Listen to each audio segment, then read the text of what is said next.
I now call to order the Committee on House Administration for today's committee markup. A quorum is present, so we may proceed. Today we have 4 items to consider. We'd originally planned to consider a fifth bill, H.R. 1974. However, some of our colleagues identified some issues with it for which they wanted additional time to work out. And after consulting with Representative Quigley, the sponsor, they asked that we remove it from today's schedule, and we have done so. Our first bill today is H.R. 406, a bill to amend Federal Election Campaign Act of 1971 so as to allow candidates to designate an individual who would be authorized to disperse campaign funds in the event of the death of the candidate. Under current law, only the campaign treasurer is authorized to disperse these funds.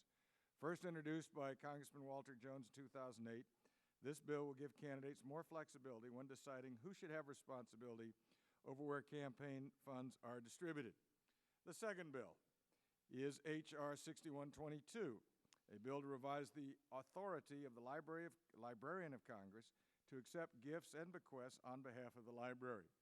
This bill expands the library's ability to receive gifts and authorizes the Librarian of Congress to accept gifts of securities for immediate disbursement, personal property valued up to $25,000, non-personal services or voluntary and uncompensated personal services.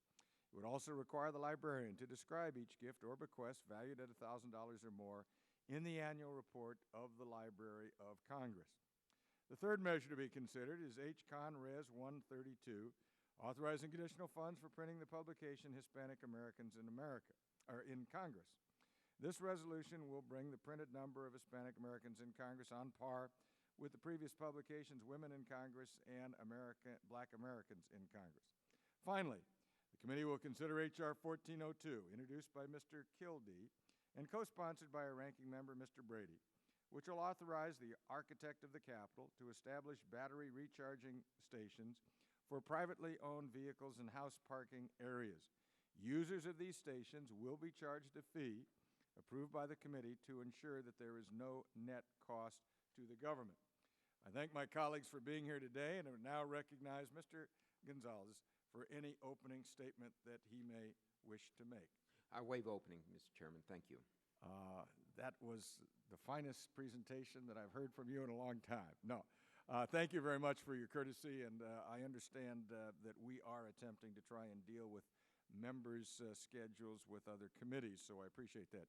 I would now call up and lay before the committee H.R. 406, H.R. 6122, and H.Con. Res. 132. The committee will consider these matters en bloc. Would Representative Gonzalez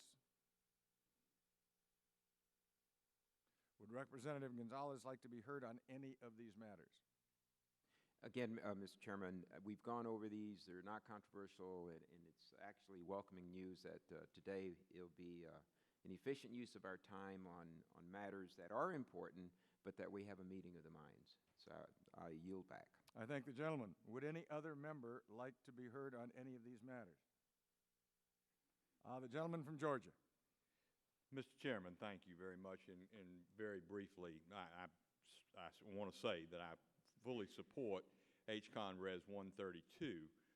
This, of course, would ensure the printing and production of Hispanic Americans in Congress.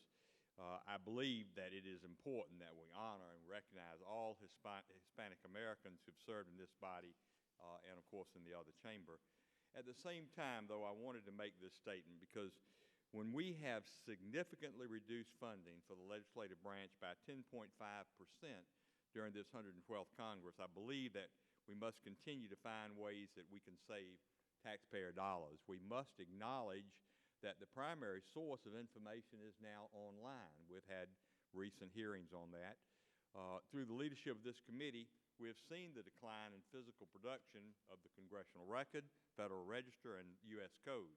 So, Mr. Chairman, as we move forward in printing all documents related to the history of members of Congress, I would suggest that we focus more in the digital space that reflects the mode of communication that most represents how our constituents choose today to get their information about members.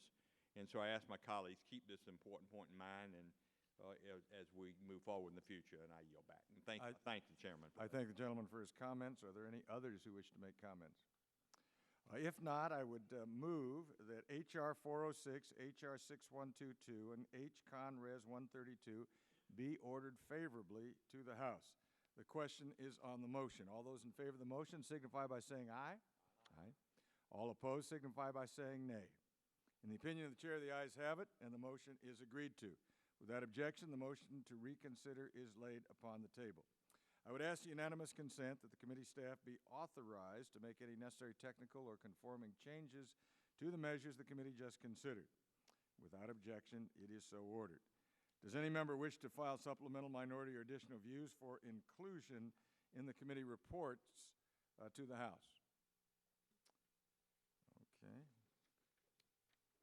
The next item on the agenda is H.R. 1402 to authorize the architect of the Capitol to establish battery recharging stations for privately owned vehicles in parking areas under the jurisdiction of the House of Representatives at no net cost to the federal government. I now call up and lay before the committee H.R. 1402. Without objection, the bill will be considered as read and open for amendment at any point. I do have an amendment to H.R. 1402, and the amendment should be in the members' packets.